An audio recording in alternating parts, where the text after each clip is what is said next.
Tout à bout, telles qu'elles viennent, sans grand sens. Des images cueillies pendant le festival, un peu de tout. Avignon, c'est chaque année Avignon le festival, un ensemble de désirs, des désirs de grande qualité, des désirs de plus basse qualité, des désirs chacun à sa mesure, de renoncement. C'est un marché, c'est le- l'envie de faire connaître le beau, l'envie de faire penser, l'envie de rire, l'envie de gagner de l'argent pour toute l'année, pour les petits métiers, pas pour toute l'année, mais enfin au moins ça améliore les choses. C'est des ordures, beaucoup d'ordures. C'est un peu d'élégance, et puis des élégances dépenaillées. Ce sont les familles, quelques touristes qui se glissent, et puis les familles. Les familles qui viennent investir la ville quand même, de, avec les ballons abominables, avec les spectacles de rue, avec du hip-hop. Les jeunes essaient de se faire voir. Ce sont chaque année les mêmes instrumentistes qu'on retrouve au coin de rue. Cette année, il n'y avait pas mon ami, le Tunisien, je ne sais pas s'il est tunisien d'ailleurs, et ses poteries. C'est la chaleur, c'est la fatigue. Ce sont des gens qui s'installent et mangent relativement bien, je crois maintenant, plus ou moins, dans les petits restaurants. C'est la fête.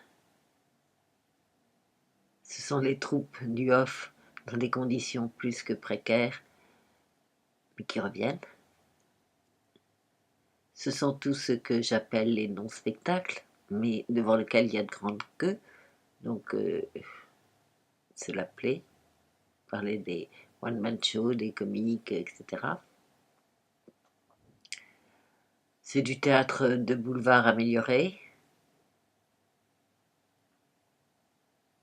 Ce sont des spectacles qui tournent autour du monde. Et puis c'est des rencontres. Et c'est le mélange de tout. Voilà.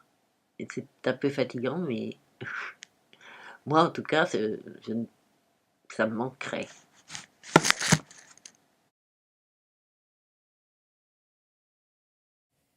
Ce sont aussi les pierres, leur histoire complètement détournée, et l'histoire un peu fantasmée de tout ce qui s'est passé dans ces endroits de spectacle. La la légende qui n'est pas si fausse. Et puis, pour les plus vieux, ce sont des souvenirs. Et pour continuer, je vais reprendre deux ou trois phrases de créateurs de spectacles que j'ai aimés cette année. Hitoshi Miyagi, pour Antigone d'un cours d'honneur. Davantage que sa taille, la particularité de la cour d'honneur du Palais des Papes réside pour moi dans son inclinaison. Plus de la moitié des spectateurs ayant devant les yeux le mur plus que la scène, j'ai décidé d'y projeter des ombres gigantesques des acteurs, lesquels joueront eux-mêmes comme des ombres, avec des expressions du visage privées de sens. Cela afin d'exprimer la complexité des mécanismes de la tragédie grecque, sa démesure.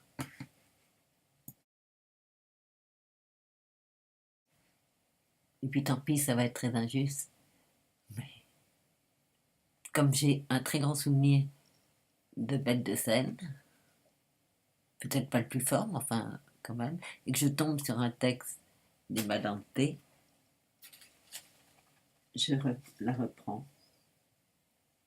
Petit à petit, je me suis retrouvée face à une petite communauté d'êtres primitifs, dépaysés, fragiles.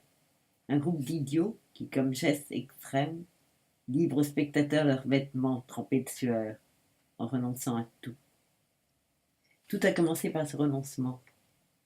Une étrange atmosphère s'est créée et ne nous a plus lâchés. Le spectacle s'est alors généré tout seul. Au début du travail et au fil des répétitions, nous nous sommes concentrés sur le regard. Nous avons passé des heures à nous regarder.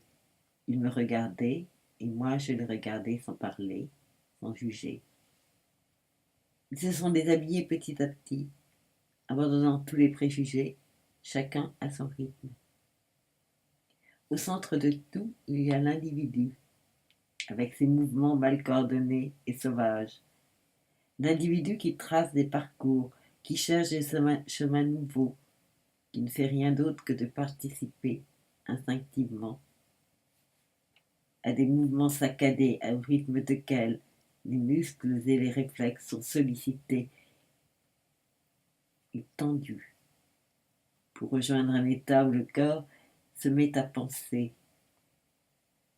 Le corps devient alors le gardien d'un secret. La sortie est interdite, des coulisses surgissent des signaux de feu, et de l'enclos scénique, les bêtes ne peuvent pas sortir. De Jacques Wyszynski, à propos de Capopire, de Beckett, qui met en scène avec Denis Lavant. C'est une œuvre singulière, une œuvre de la dernière période de Beckett. Pour moi, il s'agit d'une aventure dans un cerveau. L'écrivain est en train d'écrire, Beckett cherche l'écriture. Il y a là un crâne, un corps, l'image d'un homme et d'un enfant qui se tiennent par la main. Beckett se demande comment écrire encore, comment faire encore avec cela. C'est vraiment très beau.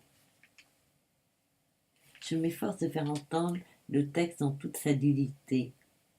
C'est comme une sculpture de Alberto Giacometti. Il ne faut surtout pas chercher à le représenter. Il faut se laisser porter par la musicalité des mots, des sens, comme dans une partition. Ce qui est aussi très touchant, c'est que Beckett annonce la fin avec une sérénité et une douceur presque rassurante. De Thiago Rodriguez qui donne Souffle, Sopro, à propos d'une souffleuse. Il y a des formes, comme des discours poétiques ou esthétiques, opaques. Ils imposent, disciplinent les corps, les voix, pour les transformer. C'est un mouvement, une projection déterminée à l'avance.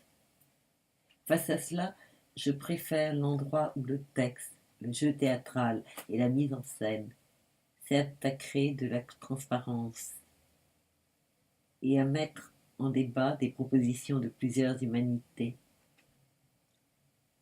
Les premières minutes de mes spectacles reproduisent les problèmes des premiers jours de répétition. Qu'est-ce que c'est? Qu'est-ce qu'on vise? Il faut offrir une introduction à cette langue et se rappeler en tant qu'artiste sur scène chaque soir le pourquoi, le point de départ, d'où ça vient, où suis-je dans ce monde-là.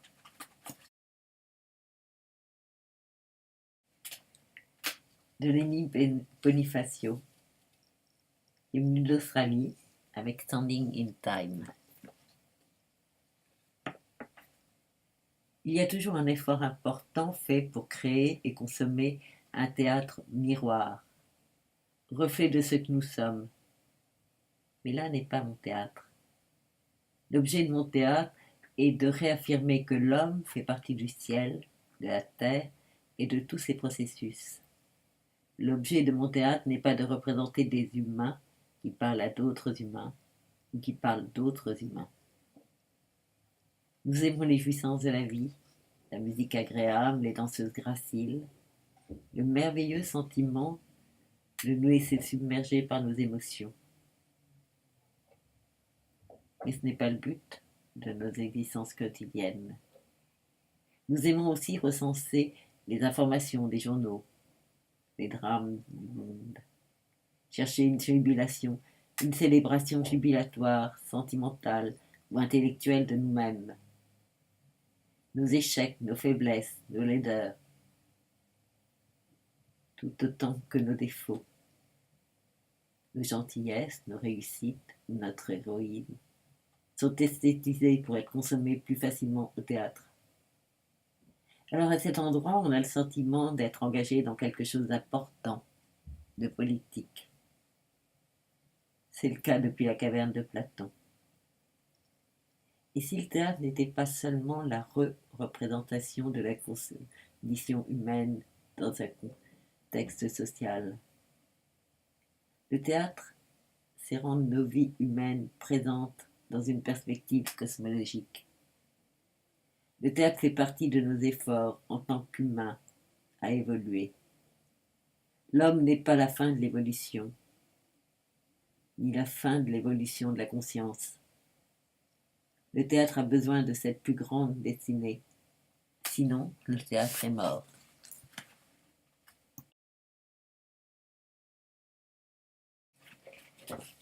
De Guy Cassier, à propos de Le sec illumine de Jonathan Littell.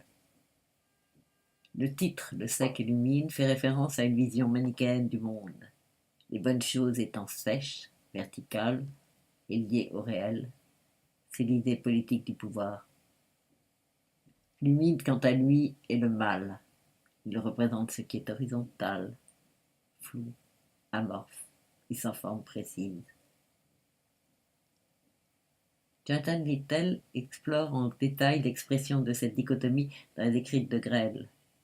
Ce dernier n'avait évidemment aucun sens des réalités, mais ses écrits sont révélateurs d'une certaine vision du monde que Littell tente de comprendre dans l'écriture même. Les régimes totalitaires ont brillamment utilisé la langue pour persuader et séduire, pour rassembler des gens derrière une vision distordue de la réalité.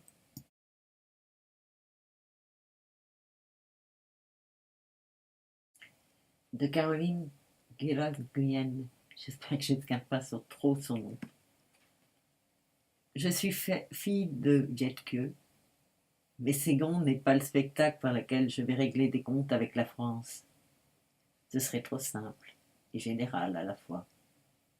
Je dirais à la limite que la question coloniale, traitée comme un sujet sur lequel le spectacle serait tenu de se positionner, devient une question très inoffensive. Je ne veux pas de discours sur les gens, je veux les gens eux-mêmes, leur visage, leur paysage, leur position, leur corps, leur langue. Ce sont eux qui me font entrer en écriture, comme la première fois où j'ai découvert que ma mère parlait un vietnamien qui n'existe plus, parce qu'elle avait été obligée de quitter son pays à 11 ans, et qu'elle parlait une langue d'apatride. Ou encore comme cet homme d'Indochine qui insulte sa femme vietnamienne parce que l'époque, malgré l'immense amour qu'il a pour elle, l'autorise à penser qu'il a d'un côté des êtres supérieurs et de l'autre des indigènes.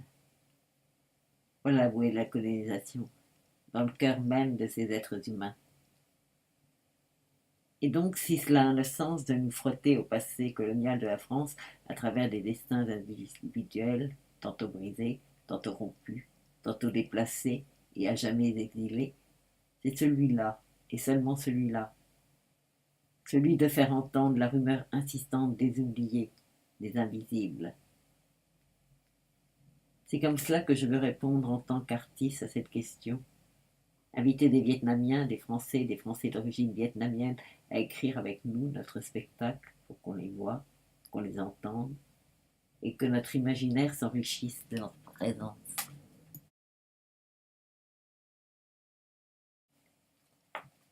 Radwan Al-Medem à propos de Face à la mer pour que les larmes deviennent des éclats de rire. Très beau. Dans ce projet, le chœur tunisien est face à la mer.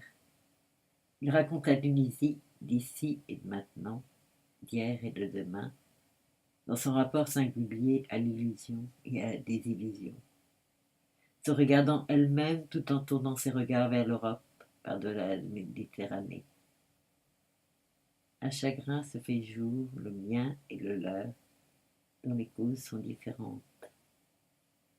Sur le plateau, l'espace est vide, mais ample, pour mieux raconter cet horizon traditionnel et moderne, cette ouverture symbolique, ce goût de la tradition, d'une culture littorale. Le bassin méditerranéen est pétri d'une histoire énigmatique, de conflits politiques et de mutations économiques, de secrets et de détresse. La mer semble être le protagoniste de cette tourmente, lieu de tragédie et de rêve.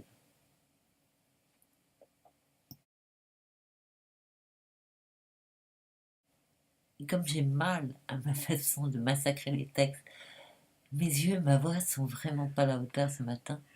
Et comme je n'ai presque plus l'image, eh bien, j'arrête cela.